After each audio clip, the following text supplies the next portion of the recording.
Одоогоос яг 60 жилийн өмнө туурах тусгаар ус босноо зарлаж, ямар ч байгалийн баялаггүй, ундны усчгүй, нэрэ эндэгдлэгтэй, хөрсний бохирдлэгтэй, мөнгөгүй, найрсаг сайн хөрсчгүй 3 дахь ертөнцийн нэгэн буурай. Бас Улаанбаатар хотоос 6 дахин жижиг газар нутагтай Сингапур хот ус, өдгөө дэлхийн топ эдийн засаг, технологийн төв, Азийн бар улсуудын нэг болсон байна. Тэгэхээр Сингапур улс хэрхэн ийм хөгжлийн оргил төрөв? Хамгийн энгийн хариулт бол юр бусын манлайлал, алсын хараа, ард олонний сахилга бат, боловсрал ба иргэншил, бас хатуу хууль журам. Энэ бол бие жижигч бэлчээр томтой, байгалийн баялаггүйч сахилга бат, төрийн ухаалаг бодлого, итгэцэл дээр түшиглэн баяжсан Сингапурын өсрөнгөө хөгжлийн загвар буюу жинхэнэ бар улсын бардам түүх.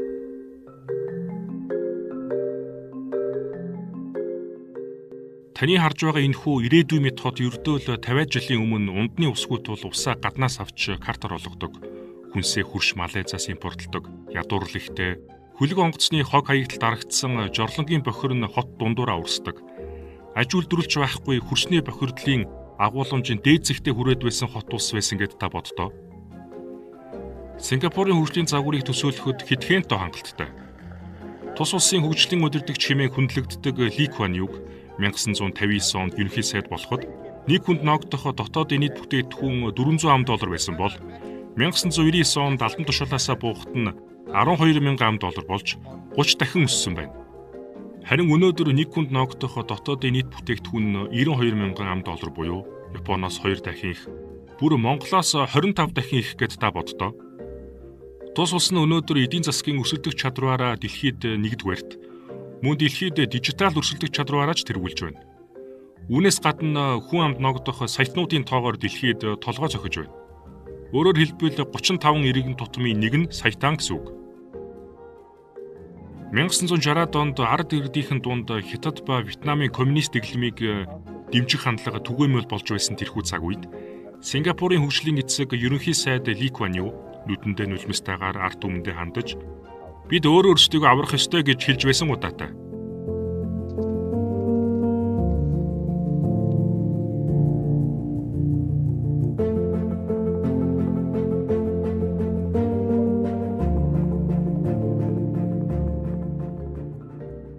Тэгэхээр Сингапур нь тусгаар улс болсноос хойш боловсролын системийг тэр чигээр нь англи хэл рүү шилжүүлэхийн тулд асар их хүчин зүтгэл гаргасан байдаг. Өдгөө тус улсад 4 хэлийг албан ёсоор үндсэн хэл гэж хүлээн зөвшөөрдөг бөгөөд англи хэл нь хүн амын дунд дэлгэрснээр гадаадын хөрөнгө оруулагчид Сингапурыг сонирхож эхлэхэд том түлхэц болсон байдаг. Хөгжлийн загвар нь хэд хэдэн хүчин зүйлсээс бүрддэг бөгөөд хамгийн түрүүнд гаднаас хулбарлах бус өөрсдийн язгуур эрх ашиг тулгуурлан хөрсөн дээр буусан байхыг бодолцсон тухайн үед оршин тогтнож байсан социалист ба капиталист эдийн засгуудын өөрт тохирох хамгийн үр ашигтай зүйлүүдийг хослуулан авч хэрэглэсэн байна. Үүнд хүн амын боловсрол, үндэсний ив нэгдэл, сахилга бат, хатуу хууль журам, төрийн ухаалаг бодлого хамгийн түрүүнд тавигдана. Ер нь Сингапур улс нь хүн ам цөөтэй, бас байгалийн баялаггүй тул улс орноо үйлдвэржүүлэхдээ дэд бүтцээ хөгжүүлж, аль болох нэмэн үртэг шингэсэн бүтээгдэхүүн үйлдвэрлэх, үйлдвэр шаардлагатай боловсон хүчнийг урьдчилан бэлдэх зорилгоор хүний хөгжилд тэргүүлэн ач холбогдол өгч ирсэн байна. Эдгээр чармаалтын үр дүнд амьдралын хамгийн аюулгүй нөхцөлийг хангаж, айл бүрийг орон сууцтай болгож, эрүүл мэнд, боловсролын тогтолцоог дэлхийн хэмжээнд хүртэл хөгжүүлэх болов. Иргэдээ багаас нь англи хэлний цогц мэдлэг олохоос гадна бүх хүүхэд бага ангиас эхлэн суурь мэдлэг, хариуцлага, бүтээл сэтгэлгээд суралцсан. Тэгэхээр сургууль нь зөвхөн хичээл биш, ёс зүйн хүмүүжил, хамтын ажиллагаа, хувийн сахилах батыг улс их орноо гэх ив нэгдлийн суурь хичээлийг заадаг гэсэн үг. Тэгэхээр багш гэдэг мэргэжил хамгийн нэр хүндтэйд тооцогддог нь харагдаж байна. Жишээ нь хүүхэд математик, нийгмийн ухаанаас өөр олон салбарт авьяастай байж болно. Харин сургууль тэрхүү авьяасыг нээж, хөгжүүлэх, авьяасаа ашиглаж, ирээдүйдээ чадварлаг мэргэжилтэн болоход нь тус болох ёстой хэмээх үзэлтэй байдгаараа онцлог. Тиймдээж багш нарын зүгээс сурагчдаа техник технологи хурдастай хөгжиж буй өнөөгийн ертөнцид тулгарч буй асуудлуудыг шийдвэрлэхэд нь туслах ур чадвар, бүтээлж байдал, шүүмжлэл сэтгэлгээг нь аль болох хөгжүүлэхийг эрмэлздэг. Гэхдээ иргэдийнхээ сэтгэхүйг дээшлүүлж өндөр хөгжилтэй орны иргэжиг болохын тулд захиргааталтын буюу хатуу хууль журмаар л хэрэгжүүлэх нь ойлгомжтой. 1970-аад онд улс шиг улс болох гэж хичээж байх үед нь ард иргэд нь сүндэрлэн баригдсан орон сууцанд дахиа гахаага тэврээд нүүж орж байсан удаатай. Ингэхдээ хаа хамаагүй хог хаях, цонхоороо угаацаа цацах, бүр цахилгаан шатанд морь харах зэрэг үйлдэлүүд илбэг байсан гэдэг.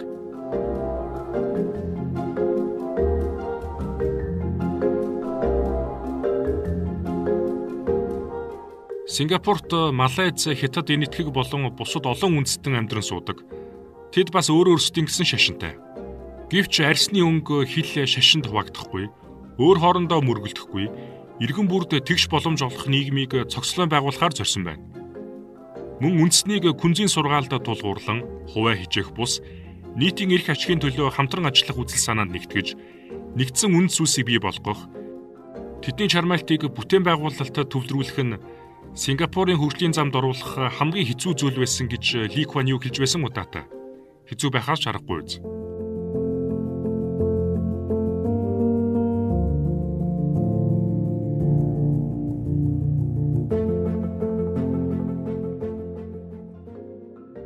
Тухайлбал төрөөс шаардлагагүй тохиолдолд эдийн засгийн амьдралд оролцохгүй байх, үйлдвэр, аж ахуйн газруудад бүрэн эрх чөлөөг олгох, нийгэмд шудраг осыг тогтоох, хүн амд эрүүл мэнд, боловсрол, нийтийн тээврийн үйлчилгээг өндөр түвшинд үзүүлэх зэрэг арга хэрэгслийг зөв зохистой түвшинд зохион байгуулсан гэдэг.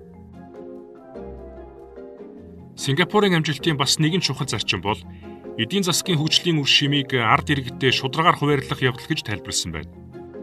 Энэ нь халамж тараах гэсэн үг биш бөгөөд тогтвортой ажлын байр бий болгох, ажил хийж буй хүн бүрийг хуримтлалтай болгох, айл өрх бүрийг орон сууц, хувьцаа эзэмшигч болгох, эрүүл мэнд боловсролын чанар амьдрах орчныг дэлхийн түвшинд аваачих зэрэгээр бодит өөрчлөлтөөр хөгжлийн үр шимийг ард иргэдэд хүртээж чадсан байна. Үүнээс гадна та бүхний сайн мэдэх Сингапурын хөгжлийн нууц номонд дурдсанаар хөрөнгө оруулалт татах, ажлын байр нэмэгдүүлэх үндсэн чиглэл бүхий эдийн засгийн хөгжлийн зөвлөлийг 1961 онд байгуулж, хөрөнгө оруулагчдад нэг цэгийн үйлчилгээ үзүүлж, тэдэнд тулгардаг том бэрхшээл болон олон тооны яам газартай харьцах шаардлагыг устгасан байна. Мөн эдийн засгийн хөгжлийн зөвлөлийн ажилтнууд гадны томоохон компаниудтай тулж ажиллан, тэдэнд шаардлагатай мэдээллийг гарган тусалж, хөрөнгө оруулалтын үйл ажиллагаатай холбоотой бүхэл асуудлыг шийдвэрлэдэг байжээ.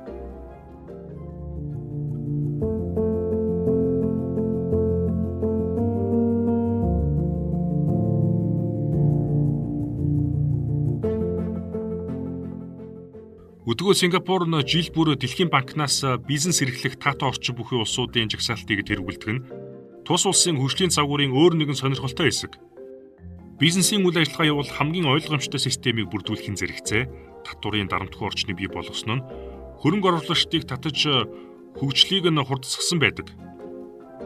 Харин төрийн албан агчдын хувьд Сингапурын засгийн газраас хамгийн авьяаслаг боловсон хүчнийг нээж олох, тогтоон ажилуулахад ихээхэн аш холбогдлохоос гадна тухайн ажилтнанд хувийн сектороос илүү өндөр цалин өгөх замаар төрийн албанд татах бодлогыг баримталсан байна. Энэ талаар Сингапурын ерөнхий сайд Ли Куан Ю өөрийн дуртгалтаа бидний ажлын үр дүн бол ажил хариуцсан хүний чадвар, тогтвор суурьшилтай ажиллахаас шууд хамаардаг гэж онцлон тэмдэглэсэн байна. Тухайлбал хамгийн чадвартай хүмүүсийг сайд болон удирдах албан тушаал томилж, мэдлэг чадварыг нь дээдлэх зарчмыг нийтийн албанд тууштай хэрэгжүүлсэн бөгөөд тэрээр хизээч альва асуудалд дөнгөж хандаж, богино хугацааны улс төрийн ашиг хонжоо олох, хэсэг бүлгийн ашиг сонирхолд нийцүүлэхийг огтхонч хүлцэж байсангүй. Ингэснээр Сингапурт төрийн байгууллагад ажиллах нь үндэсний мөрөөдөл болсон байна. Яагаад гэвэл төрийн албан тушаалтын цалин дэлхийд нэлээд өндөр тооцогдно. Бас цалингийн түвшин өндөрч, авилгын түвшин бараг тэг гэж ойлгож болно. Гэхдээ хэвлэлийн эрх чөлөө, үг хэлэх эрх чөлөө Сингапурчуудад байдгүй гэж ойлгож болно. Хэвлэл мэдээлэл нь төрийн хяналтанд байдаг бөгөөд дэлхийн хэвлэлийн эрх чөлөөний индексээр 180 орноос 126 дугаар байранд бичигдсэн. Энэ нь чинэлэг амьдрал, эдийн засгийн хөгжлийг улс төрийн эрх чөлөөнөөс илүүдүүлсэн Ли Куан Югийн засаглалын философитой холбож ойлгож болно. Гэхдээ хэвлэл мэдээллийн эрх чөлөө нь Сингапурын ард түмний эрх ашигаас дээгүүр тавигдах ёсгүй гэсэн үзлийг баримтлан, сонины эзэд юу ч хамаагүй бичих хэрэгтэй гэдэгтээ санал нийлэхгүйгээр ажилтнтай холбоотой. Үүнээс гадна хууль тогтоомж нь маш чанга. Олон нийтийн газар тамхи татах, метронд хоол идэх, тесрэх дэлбэрэх зүйл авч явах, гудамжинд шүсээ хаях, хог тарих тус бүр өндөр торгуултай. Алдартай бохны хоргийг ч бид сайн мэднэ. Зөвхөн эмчилгээний зориулалттай бохыг л зөвшөөрдөг.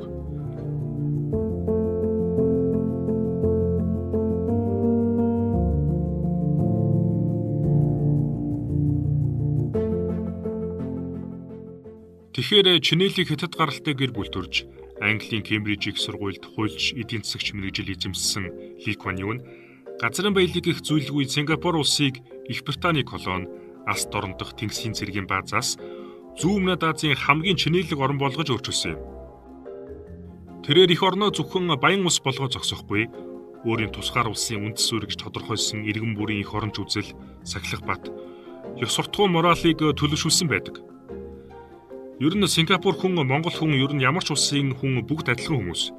Гагцхүү системтэй боловсрол, сахилах бат, өндөр ухамсар, иргэний оролцоол бүх зүйлийн ялгаа гаргасан. Өөрөөр хэлбэл үндэсний ив нэгдэл нэгдсэн үнцнийг бий болгож, боловсролыг дан ганц хичээл заадаг сургууль биш, нийгмийг хөгжүүлэх хүч хэмээн харж, өндөр барилгаас илүү өндөр сахилах бат, оюун ухааныг илүүд үзэж, баялаг гэдэг зөвхөн газрын хөрсөнд биш, харин хүний оюунд оршсноор хөгжлийн загвар болдог юм байна гэдгийг харуулсан билээ. Энэ бол бие жижигч бэлчээр томтой, байгалийн баялаггүй ч сахилах бат, ухаалаг бодлого, итгэлцэлээр түшиглэн хөгжсөн Сингапурын үсрэнгүй хөгжлийн загвар буюу бар улсын бардам түүх байлаа.